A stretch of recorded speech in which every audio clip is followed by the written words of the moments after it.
నిజ నిర్ధారణకు అంతిమ నిర్ణయం DNA టెస్ట్.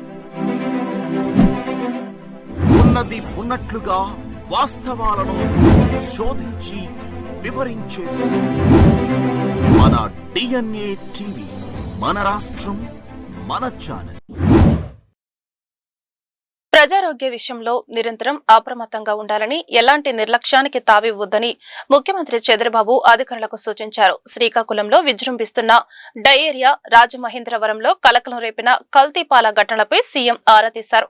ఇలాంటి ఘటనలు మళ్లీ జరగకుండా మున్సిపల్, వైద్య ఆరోగ్య శాఖలు సమన్వయంతో చర్యలు తీసుకోవాలని అధికారులను చంద్రబాబు ఆదేశించారు. శ్రీకాకుళంలో విజృంభిస్తున్న డయేరియా, రాజమహేంద్రవరంలో కలకలం రేపిన కల్తీపాల ఘటనలపై బుధవారం ఆయన ఉన్నత స్థాయి సమీక్ష నిర్వహించారు. శ్రీకాకుళంలో డయేరియా బారిన పడి ప్రస్తుతం 76 మంది ఆసుపత్రిలో చికిత్స పొందుతున్నారని అధికారులు సీఎంకు వివరించారు. జెమ్స్ ఆసుపత్రిలో చికిత్స పొందుతున్న ఇద్దరి పరిస్థితి విషమంగా ఉందని, ఒకరికి వెంటిలేటర్పై, మరొకరికి డయాలసిస్ ద్వారా చికిత్స అందిస్తున్నట్లు తెలిపారు. డయేరియా ప్రబలిన ప్రాంతాల్లో ట్యాంకర్ల ద్వారా క్లీన్ డ్రింకింగ్ వాటర్ సరఫరా చేస్తున్నట్లు వివరించారు. పులివెందుల పర్యటనలో ఉన్న వైసీపీ అధినేత జగన్ కాసేపటి క్రితం వేంపల్లి మండలం నందిపల్లి నందీశ్వర ఆలయాన్ని సందర్శించుకున్నారు. నందీశ్వర ఆలయ విగ్రహ ప్రతిష్టాపన కార్యక్రమం సందర్భంగా ఆయన నందిపల్లికి వచ్చారు. నందీశ్వర ఆలయం వద్దకు చేరుకున్న జగన్ కు ఆలయ పండితులు పూర్ణ కుంభంతో స్వాగతం పలికారు. నంది విగ్రహం వద్ద జగన్ కొబ్బరికాయ కొట్టి పూలమాలను సమర్పించారు. అనంతరం విగ్రహ ప్రతిష్టాపన నేపథ్యంలో స్వామివారికి పట్టు వస్త్రాలను సమర్పించారు. హోమ సన్నిధికి చేరుకుని యజ్ఞ యాగాది కార్యక్రమంలో పాల్గొన్నారు. ప్రత్యేక పూజలు నిర్వహించారు. రాష్ట్రంలో పారిశ్రామిక అభివృద్ధిని వేగవంతం చేసి యువతకు పెద్ద ఎత్తున ఉద్యోగాలు కల్పించేందుకు తమ ప్రభుత్వం క్లస్టర్ బెస్ట్ విధానంతో ముందుకు వెళ్తోందని రాష్ట్ర ఐటీ విద్యాశాఖ మంత్రి నారా లోకేష్ తెలిపారు. సూపర్ 6 హామీల్లో భాగంగా 5 ఏళ్లలో 20 లక్షల ఉద్యోగాలు సృష్టించడమే లక్ష్యమని ఆయన స్పష్టం చేశారు. శాసనసభలో సభ్యులు అడిగిన ప్రశ్నలకు సమాధానమిస్తూ రాష్ట్రంలో పరిశ్రమల స్థాపన, నైపుణ్య అభివృద్ధి, ఉద్యోగ కల్పనపై ప్రభుత్వ ప్రణాళికను ఆయన వివరించారు. ఈ కొత్త విధానంలో భాగంగా రాష్ట్ర వ్యాప్తంగా ఇప్పటికే 22 పారిశ్రామిక కష్టాలను గుర్తించినట్లు లోకేష్ తెలిపారు. కర్నూలుకు వచ్చే గల రెన్యూబుల్ ఎనర్జీ క్లస్టర్ కానివ్వండి, సిమెంట్ క్లస్టర్ కానివ్వండి, కడప, చిత్తూరులో వచ్చేసి గల మనకి ఎలక్ట్రానిక్స్ మ్యానుఫ్యాక్చరింగ్ క్లస్టర్, అట్లా నెల్లూరులో ఇప్పుడు గ్లాస్ క్లస్టర్ వస్తుంది, ఏసీ క్లస్టర్ వస్తుంది. ప్రకాశం జిల్లాలో కంప్రెస్డ్ బయోగ్లాస్ క్లస్టర్ తయారు చేస్తున్నాం. అమరావతిలో క్వాంటమ్ కంప్యూటింగ్ క్లస్టర్ తయారు చేస్తున్నాం, ఆక్వా క్లస్టర్. దాని తర్వాత ఉత్తరాంధ్రకి వెళ్ళే గల pharma, medical devices manufacturing, steel cluster, ఇట్లా 22 క్లస్టర్స్ అధ్యక్ష. డ్రోన్ సిటీ వస్తుంది, స్పేస్ సిటీ వస్తుంది. సో ఇది ఎందుకు తీసుకొచ్చామంటే క్లస్టర్లో వర్టికల్ హారిజాంటల్ ఇంటిగ్రేషన్ అనేది చాలా చాలా అవసరం అధ్యక్ష. కేవలం బేసిక్ మ్యానుఫ్యాక్చరింగే కాకుండా దానికి ఉన్న అనుబంధ మ్యానుఫ్యాక్చరింగ్ మొత్తం కూడా అదే క్లస్టర్లోకి తీసుకురావాలనేది ప్రభుత్వం లక్ష్యం అధ్యక్ష. ఉదాహరణ ఇస్తాం అధ్యక్ష. మొబైల్ ఫోన్ మ్యానుఫ్యాక్చరింగ్ తీసుకుంటే యాపిల్ అనే సంస్థ డిజైనింగ్ అండ్ మార్కెటింగ్ చేస్తారు అధ్యక్ష. మ్యానుఫ్యాక్చరింగ్ 100% మ్యానుఫ్యాక్చరింగ్ అనేది ఫాక్స్కాన్ చేస్తుంది. బట్ అన్ని కాంపోనెంట్స్ ఫాక్స్కాన్ తయారు చేయదు అధ్యక్ష. సుమారుగా 2000 మంది సప్లయర్స్ దగ్గర నుంచి ఫాక్స్కాన్ ఆ కాంపోనెంట్స్ కొనుగోలు చేస్తున్నారు. బ్యాటరీ ఒకరు తయారు చేస్తారు, కెమెరా మాడ్యూల్ ఒకరు తయారు చేస్తారు, కెమెరా లెన్స్ ఒకరు తయారు చేస్తారు, ఫోన్ కావాల్సిన స్క్రీన్ ఒకరు తయారు చేస్తారు. సో ఇది ఇట్లా 2000 మంది ఎవరైతే సప్లయర్స్ ఉంటారో ఒక్క ఎకో సిస్టంలోకి తీసుకురావాలని అధ్యక్ష. ఇంకొక ఉదాహరణ గ్లాస్ మ్యానుఫ్యాక్చరింగ్ అధ్యక్ష.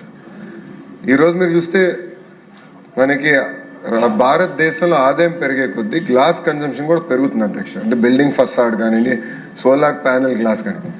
సో మేము ఒక సంస్థతో మాట్లాడేది కేవలం వాళ్ళని తీసుకొస్తామే కాదు, గ్లాస్ మ్యానుఫ్యాక్చరింగ్ కావాల్సిన మెషిన్ తయారు చేసే సంస్థలు కూడా ఒకే క్లస్టర్లోకి తీసుకురావాల లక్ష్యంతో మేము పనిచేస్తున్నాం అధ్యక్ష.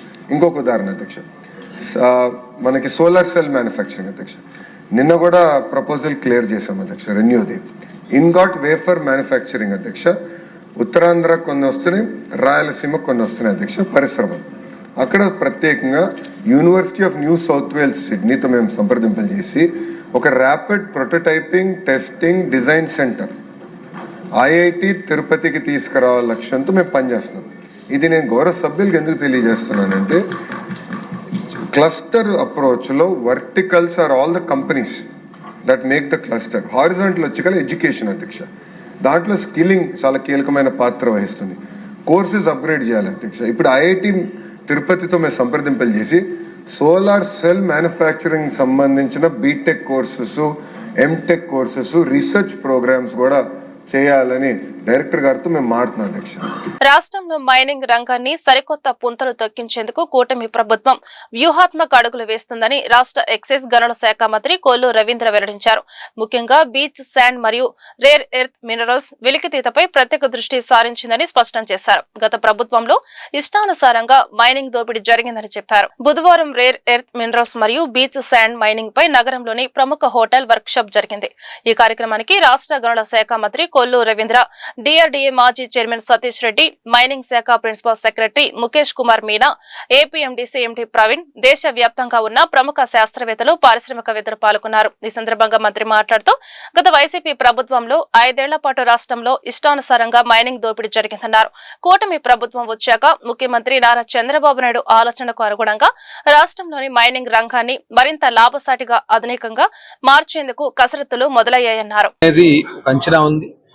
దానికి తగిన విధంగా భవిష్యత్తులో ఎక్స్ప్లోరేషన్ దగ్గర నుంచి ఇండస్ట్రియల్ ప్రాసెస్ వరకు ఫ్యూచర్ ఎంప్లాయ్మెంట్ క్రియేట్ చేయడానికి కూడా ఇది చాలా ఉపయోగపడుతుంది. దానికి తగిన విధంగా ఈరోజు ఈ వర్క్షాప్లో చాలా డీటెయిల్గా డిస్కస్ చేసుకుని ఒక పాలసీ ఇవ్వబోతాం. ఎందుకంటే 5 సంవత్సరాలు మనం చూసాం, ఈ రాష్ట్రంలో మైనింగ్ని అస్తవ్యస్తం చేశారు, అనేక మంది మీద దాడులు చేశారు, మైనింగ్ వాళ్ళ సొంత జాగీర్గా ఉపయోగించుకున్నారు. కానీ కూటమి ప్రభుత్వం వచ్చిన తర్వాత మా గౌరవ ముఖ్యమంత్రి గారి ఆలోచనతో ఇవాళ అన్ని కొత్త పాలసీ తీసుకున్నాం. మైనింగ్ పాలసీ తీసుకున్నాం, అలాగే ఇసుకని ఫ్రీ శాండ్ పాలసీ తీసుకొచ్చి ఉచితంగా ఇవాళ ఇసుకని అందిస్తా ఉన్నాం. అలాగే ఈరోజు బీచ్ శాండ్స్ మీద కూడా, అలాగే క్రిటికల్ మినరల్స్ మీద కూడా ఒక పాలసీ తీసుకుని భవిష్యత్తులో ఆంధ్ర రాష్ట్రాన్ని ఒక ఇండస్ట్రీకి అవకాశాలన్నీ కూడా అవగాహన చేసుకోవడం, ఆ వచ్చినటువంటి ఆదాయాన్ని, ఆ ఎంప్లాయ్మెంట్ని ఈ రాష్ట్రంలోనే వాల్యూ ఎడిషన్ వచ్చే విధంగా చేయాలనే లక్ష్యంతో ప్రభుత్వం పనిచేస్తుంది. ఈ వర్క్షాప్ చాలా ఉపయోగం. ఇది ప్రారంభం మాత్రమే. రాబోయే కాలంలో ఇంకొన్ని మేధావులతో కూడా కూర్చుని దీనికి ఒక శాశ్వత పరిష్కారం చేయబోతారు. మెట్ట ప్రాంతమైన మైలవరం నియోజకవర్గానికి సాగునీటి వరప్రదాయిని తారకరామ ఎత్తిపోతల పథకం నిర్వహణకు తక్షణమే నిధులు విడుదల చేయాలని మైలవరం ఎమ్మెల్యే వసంత వెంకటకృష్ణ ప్రసాద్ ప్రభుత్వాన్ని కోరారు.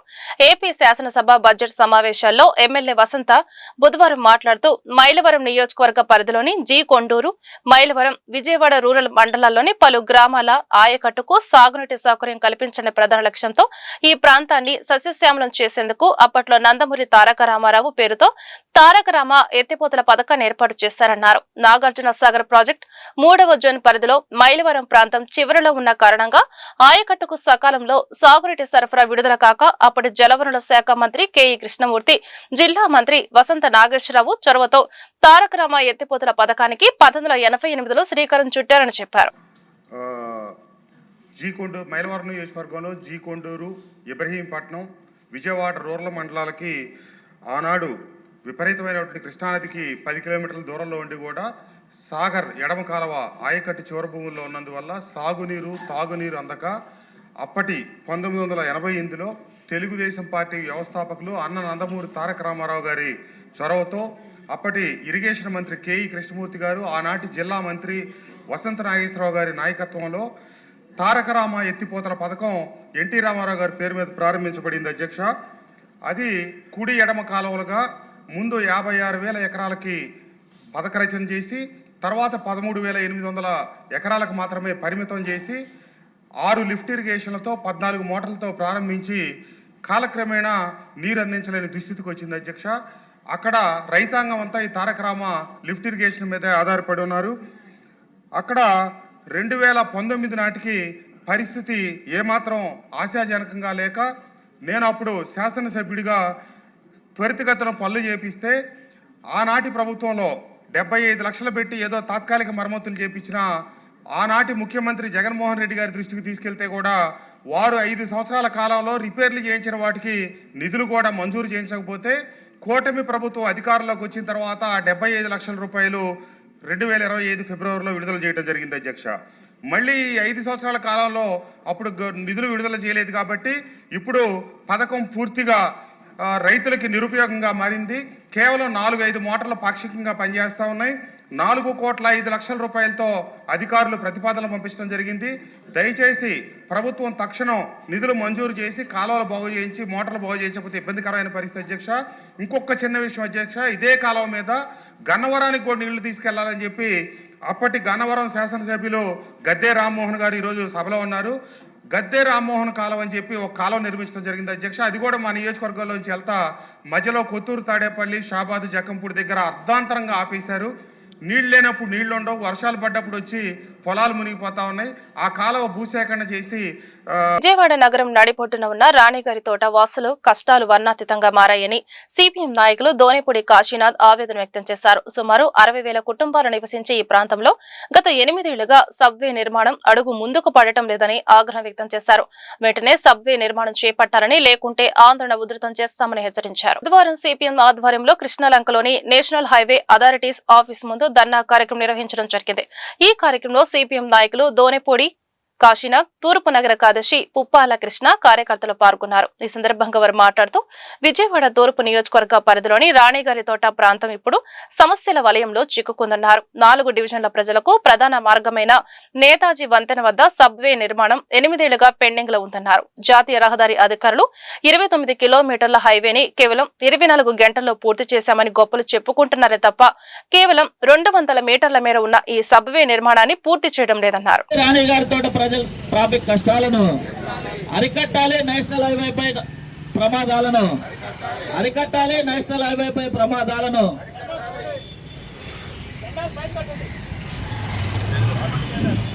అరికట్టాలి, నేషనల్ హైవే ప్రమాదాలను అరికట్టాలి, నేషనల్ హైవే ప్రమాదాలను అరికట్టాలి, నేషనల్ హైవే ప్రమాదాలను తీర్చాలి, రాణిగారి తోట వాసుల కష్టాలను. తోటలో సబ్వే నిర్మాణం చేపట్టాల్సిందిగా సిపిఎం ఆధ్వర్యంలో దాదాపుగా 7 సంవత్సరాలుగా ఆందోళనలు సాగుతూ ఉన్నాయి. సుమారుగా 10 సంవత్సరాలు కూడా కావచ్చు. ఈ 10 సంవత్సరాలుగా సాగుతూ ఉన్నటువంటి ఆందోళనల్ని ఇక్కడ ఉన్నటువంటి ఎమ్మెల్యే కానీ ఇక్కడ ఉన్నటువంటి ప్రజాప్రతినిధులు కానీ ఎవరికి పట్టడంలా. ఆనాడు ఎమ్మెల్యేగా ఉన్నటువంటి ఈనాడు ఎమ్మెల్యేనే ఆయన 3 సార్లు ఎమ్మెల్యే చేశాడు, ఒకసారి ఎంపీ చేశాడు. ఇదిగో ఇంకేముంది, 5 నిమిషాల్లో సమస్య పరిష్కారం అయిపోద్ది, నేను చేసేసాను చెప్పేశానని చెప్పారని గప్పాలు కొట్టారు. ఇప్పుడు ఈ గప్పాలు ఏమేమి అని చెప్పని అడుగుతున్నా. 8 ఏళ్ల నుంచి మేము ఆందోళన చేస్తానే ఉన్నాం. ఇటీవల ఎన్హెచ్ఏ ఆఫీసును కూడా దిగ్బంధనం చేయటం జరిగింది. 6 మాసాలు అవుతా ఉంది. 6 మాసాల కిందట మేము ఈ రకమైనటువంటి పరిస్థితుల్లో ఎటువంటి పరిస్థితుల్లో మేము చేపడతామని చెప్పారు, హామీ ఇచ్చారు అధికారులు. పైకి వచ్చారు, మమ్మల్ని ఇన్స్పెక్షన్ చూడమన్నారు, రమ్మన్నారు, చెప్పారు. కానీ ఎక్కడా కూడా 1 ఇంచి కూడా అడుగు ముందుకు బల్లా. దీన్ని బట్టి చూస్తే పైకి చెప్తా ఉన్నారా, నిజంగా జరిగే పరిస్థితి ఉందా? ఈ రాణిగారి తోట దిగ్బంధం నుంచి బయటపడే పరిస్థితి లేదా? ఎవరన్నా చనిపోతే ఎలా తీసుకెళ్లాలని చెప్పనేటువంటిది కూడా ప్రశ్నార్థకంగా మారినటువంటి పరిస్థితుల్లో రాణిగారి తోట ఉంది. చనిపోయినటువంటి శవాన్ని తీసుకెళ్ళటానికి కానీ, బతుకున్నటువంటి వాళ్ళని అత్యవసర పరిస్థితుల్లో హాస్పిటల్కి తీసుకెళ్లేటువంటి దానికి కానీ ఇబ్బందికరమైనటువంటి. తూర్పు నగర కార్యదర్శి. రాణిగారి తోటలో దాదాపుగా 60,000 కుటుంబాలు నివాసం ఉంటా ఉన్నాయి. దాదాపు 4 డివిజన్లకు సంబంధించినటువంటి సమస్యగా సబ్వే నిర్మాణం అనేటువంటిది ఉంది. ఈ ప్రాంత ఎమ్మెల్యేగా ఉన్నటువంటి గద్దె రామ్మోహన్ గారిని దాదాపుగా 8 సంవత్సరాల నుంచి ఇక్కడ ఉన్నటువంటి సబ్వే నిర్మాణం తక్షణమే చేపట్టి రాణిగారి తోట ప్రాంతంలో ఉన్నటువంటి ట్రాఫిక్ కష్టాలు తీర్చాల్సిందిగా సిపిఎం ఇక్కడ ప్రజలు కలిసి అనేక పోరాటాలు నిర్వహిస్తూ ఉన్నాయి. కానీ ఎన్ని పోరాటాలు చేసినా, ఎంత గగ్గోలు పెట్టినా ఇక్కడ ఉన్నటువంటి ఎమ్మెల్యే గారికి కానీ, అధికార పార్టీకి కానీ, నేషనల్ హైవే అథారిటీ అధికారులకు కానీ ఎక్కడా కూడా కనబడేటువంటి పరిస్థితి లేదు. వాళ్ళకి సంబంధించినటువంటి కార్యక్రమాల్ని జరుపుకొని వెళ్ళిపోయే పరిస్థితే తప్ప ఇక్కడ ఉన్నటువంటి ప్రజల కష్టాలను తీర్చే దానిలో ఏమాత్రం కూడా ముందుకు వచ్చేటువంటి పరిస్థితి లేదు. ఈ రోజున గద్దె రామ్మోహన్ గారు ఈ ఫీడర్ రోడ్డుకి పేరు పెట్టే దాంట్లో చూపినటువంటి చొరవ కానీ, ఈ రోజున నేషనల్ హైవే అథారిటీ అధికారులు గొప్పగా చెప్పుకుంటున్నటువంటి 29 కిలోమీటర్ల హైవేని మేము 24 గంటల్లో పూర్తి చేసామని చెప్పేసి గొప్పలు చెప్తా ఉన్నారు. కానీ 8 సంవత్సరాలుగా గట్టిగా 200 నుంచి 300 మీటర్లు ఉండేటువంటి సబ్వే ఏర్పాటు చేయడానికి సంబంధించిన విషయం మాత్రం 8 సంవత్సరాలుగా ఈ రకంగా మగ్గున ఉంది అనేటువంటిది కూడా ఈ సందర్భంగా మీ దృష్టికి తీసుకొస్తా ఉన్నాం. కాబట్టి మీరు చెప్పుకునేటువంటి గొప్పలు సాధారణ ప్రజలు ఆంధ్రప్రదేశ్ రాష్ట్రంలో ట్రాన్స్జెండర్స్ ఎంతమంది ఉన్నారు అనే సర్వే జరపాలని, ట్రాన్స్జెండర్స్ కు ప్రత్యేకమైన ఐడి కార్డులను రూపొందించాలని star society transgenders action rights protection state coordinator Nayak demand చేశారు. రాష్ట్ర వ్యాప్తంగా ట్రాన్స్జెండర్స్ ఎదుర్కొంటున్న ప్రధాన సమస్యలపై star society transgenders action rights protection ఆధ్వర్యంలో విజయవాడ గాంధీనగర్ ప్రెస్ క్లబ్ నందు మీడియా సమావేశం నిర్వహించారు. ఈ సందర్భంగా నాయక్ మాట్లాడుతూ ట్రాన్స్జెండర్ సమాజంలో అనేక సమస్యలను ఎదుర్కొంటున్నారని, కనీసం తాము ఎంతమంది ఉన్నామనే సర్వే కూడా లేదని ఆవేదన వ్యక్తం చేశారు. నాయక్, నేను హైదరాబాద్ నుండి వచ్చాను. సౌత్ అంతా వర్క్ చేస్తాను. Karnataka, Tamil Nadu, Kerala, Andhra Pradesh and Telangana. So south కోఆర్డినేటర్గా మా ఆర్గనైజేషన్ స్టార్ అంటే society for transmen actions and right. ఎవరైతే అమ్మాయిగా పుట్టి అబ్బాయిగా చేంజ్ అయ్యారో వాళ్ళ గురించి మేము పనిచేస్తాము. 2014 నాల్సా జడ్జిమెంట్ వచ్చిన తర్వాత LGBTQIలో టీని తీసుకున్నారు. టీ వచ్చేసి only transgender women, transgender man. So ఇద్దరిని తీసుకున్న తర్వాత సుప్రీంకోర్టు తీసుకున్న తర్వాత 2019లో మన ట్రాన్స్జెండర్ చట్టం రావడం జరిగింది. 2019లో చట్టం వచ్చిన తర్వాత చాలా ఫైట్ చేసిన తర్వాత ట్రాన్స్జెండర్ రూల్స్ వచ్చాయి 2021లో.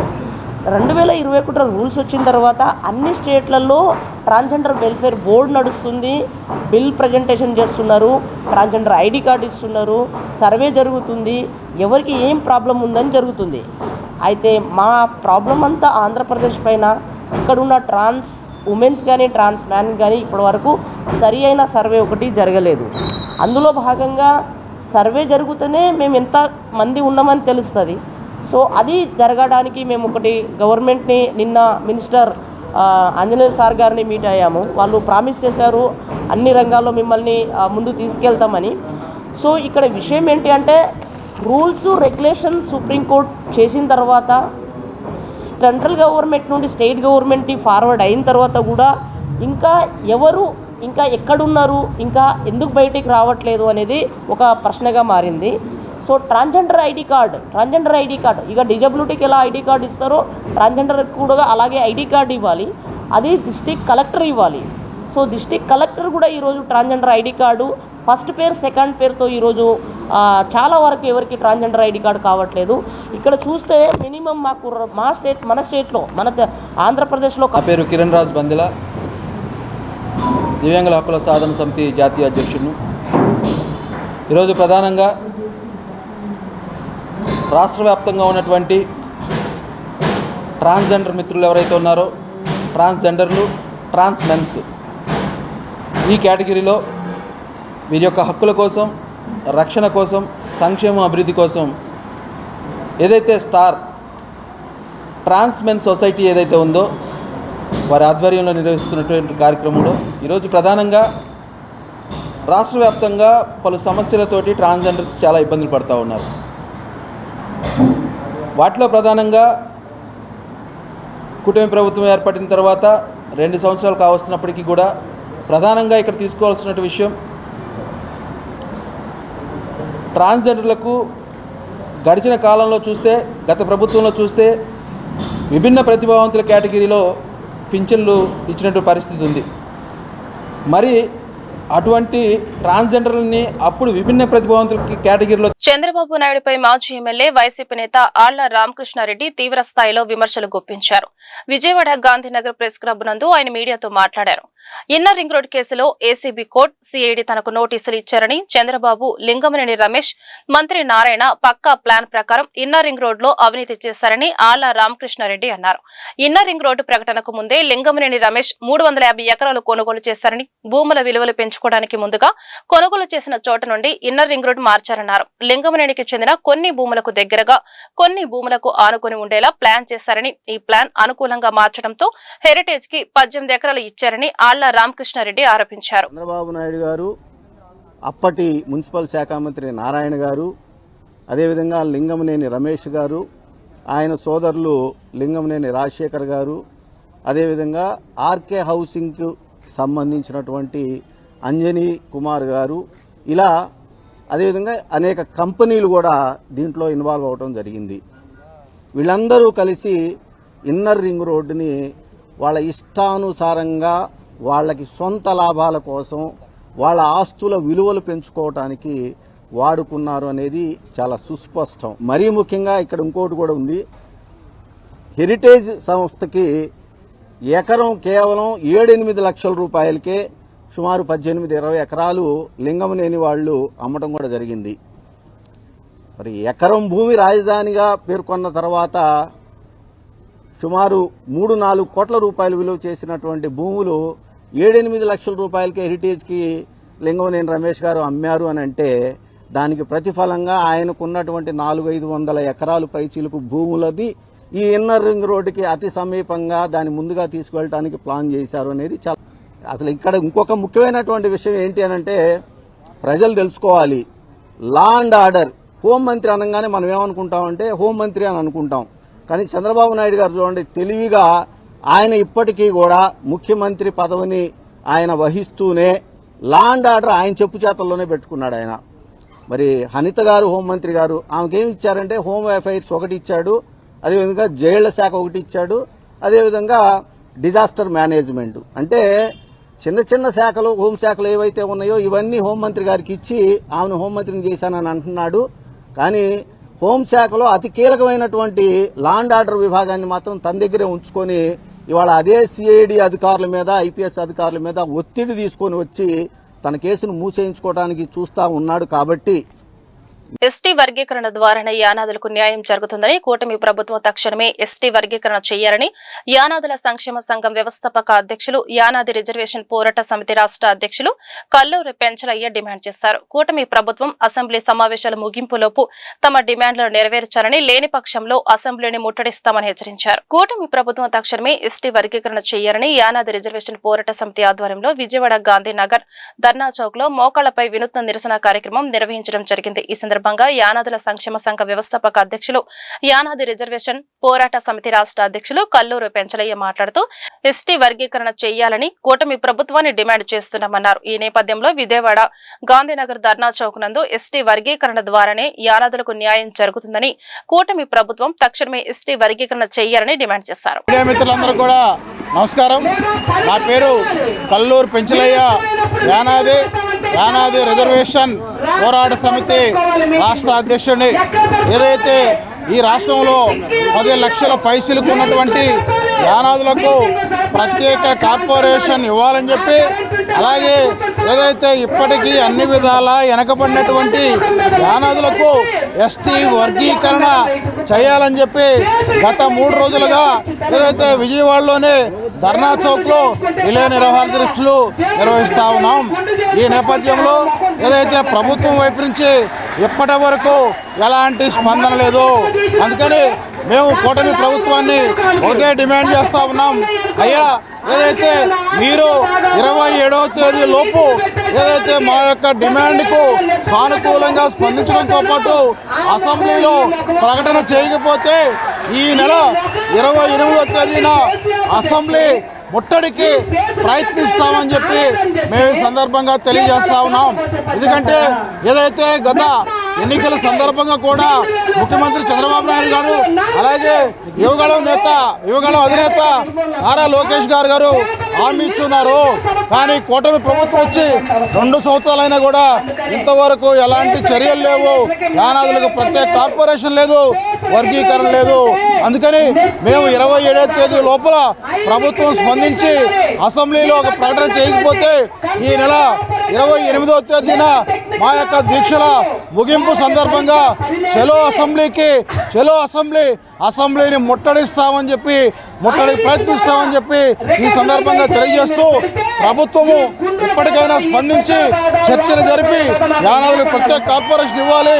ఎస్టీ వర్గీకరణ. జనసేన పార్టీ క్రియాశీలక సభ్యత్వ నమోదు కార్యక్రమం విజయవంతం చేయాలని విజయవాడ పార్లమెంటు నియోజకవర్గ పార్టీ సభ్యత్వ నమోదు సమన్వయకర్త శ్రీ బొమ్మిడి నాయకర్, ఎన్టీఆర్ జిల్లా జనసేన పార్టీ అధ్యక్షులు శ్రీ సామినేని ఉదయభాను పిలుపునిచ్చారు. ఎన్టీఆర్ జిల్లా విజయవాడ జనసేన పార్టీ కార్యాలయంలో జనసేన పార్టీ క్రియాశీలక బీసీలకు సభ్యత్వ నమోదుపై ఎన్టీఆర్ జిల్లాలోని అన్ని నియోజకవర్గాల నాయకులతో కలిసి విస్తృత స్థాయి సమావేశం నిర్వహించారు. ఈ కార్యక్రమంలో భాగంగా జనసేన పార్టీ ఐటీ వింగ్ ప్రతినిధులతో క్షేత్రస్థాయిలో జన సైనికులు పార్టీ క్రియాశీలక సభ్యత్వాలు ఏ విధంగా నమోదు చేయాలి అనే అంశంపై అవగాహన సమావేశం నిర్వహించారు. అనంతరం ఈ కార్యక్రమాన్ని ఉద్దేశించి Andhra Pradesh deputy CM Janasena party అధ్యక్షులు పవన్ కళ్యాణ్ 2026వ సంవత్సరం జనసేన పార్టీ బలోపేతం కోసం పనిచేసేవారిని ఉద్యమి, సాధక్, ప్రదాతులుగా వర్గీకరించినట్లు వెల్లడించారు.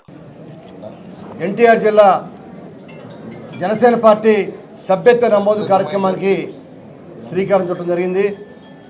రాష్ట్ర జనసేన పార్టీ అధ్యక్షులు, ఉప ముఖ్యమంత్రులు పవన్ కళ్యాణ్ గారి భావజాలాన్ని ముందుకు తీసుకెళ్తూ ఈ రాష్ట్రంలో మొట్టమొదటి కూడా జనసేన పార్టీ అంటే పేద వర్గాల వారికి, అట్టడుగున వర్గాల వారికి, సమాజానికి సేవ చేసేవాళ్లే జనసేనగా ఉంటూ పార్టీని ముందుకు వెళ్తూ ఉంది.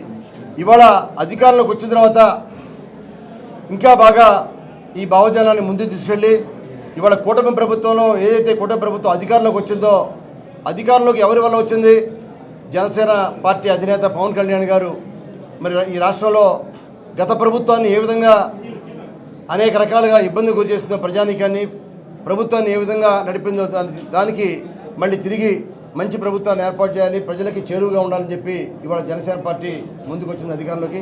కాబట్టి ఇవాళ సభ్యత్వ నమోదు కార్యక్రమం కూడా గతంలో కన్నా రెట్టింపు చేసే విధంగా ఎవరైతే ఇష్టపడతారో ఇష్టపడే వాళ్ళని తీసుకోండి, ఇందులో బలవంతం అంటూ ఏమి లేదని చెప్పి ఇవాళ పవన్ కళ్యాణ్ గారు తెలియజేశారు. కాబట్టి ఇటువంటి సభ్యత్వ నమోదు కార్యక్రమాన్ని రేపు 26వ తారీఖు నుండి రాష్ట్ర వ్యాప్తంగా ముందుకు తీసుకుంటాం. ప్రత్యేకంగా మీడియా సోదరులందరికీ కూడా నమస్కారాలు తెలియజేసుకుంటున్నాం.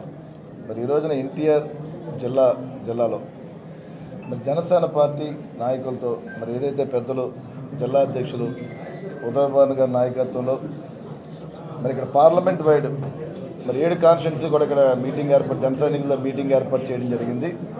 మరి ప్రధానంగా మీటింగ్ సారాంశం కూడా మరి జనసేన పార్టీ నుంచి పవన్ కళ్యాణ్ గారు ఏదైతే ఉద్యమి ద్వారా సభ్యత్వ నమోదు కార్యక్రమం ఏర్పాటు చేశారో, రాబోయే 26వ తారీఖు నుంచి ఉద్యమి సభ్యత్వం నమోదు అన్న స్టార్ట్ అవుతుంది. మరి దానిలో భాగంగా మరి ఈ రోజున ఈ జిల్లాలో మరి ఇక్కడ మీటింగ్ ఏర్పాటు చేయడం, మరి దానికి ఇక్కడ అబ్జర్వర్గా నన్ను ఇక్కడ ఏర్పాటు చేయడం జరిగింది.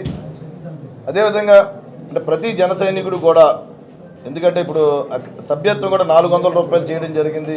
మరి ఏదైనా ఆ కుటుంబంలో వ్యక్తికి ఏమైనా యాక్సిడెంట్ జరిగితే కనుక కొంత అమౌంట్ 50,000 రూపాయలు వచ్చే విధంగా, అదేవిధంగా అనుకోని పరిస్థితుల్లో చనిపోతే కనుక 5 లక్షలు వచ్చే విధంగా కూడా ఈ సౌకర్యాన్ని ఇవ్వడం జరిగింది. అంటే గతంలో కూడా చూసుకున్నాం, పవన్ కళ్యాణ్ గారు జనసేన పార్టీని స్థాపించిన తర్వాత మరి ఇప్పటి వరకు కూడా ఏదైతే క్రియాశీల సభ్యత్వాలు ఉన్నాయో మరి దాని ద్వారా నేను చనిపోయిన వారి కుటుంబాలకి దాదాపు 630 చెక్స్ మరి రాష్ట్ర వ్యాప్తంగా కూడా వాళ్ళ ఇళ్ళకి వెళ్ళి ఇచ్చిన సందర్భం జనసేన పార్టీ నుంచి.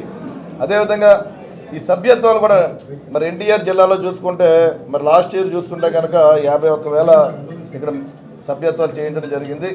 ఈ వార్తలు ఇంతటితో సమాప్తం. నమస్కారం.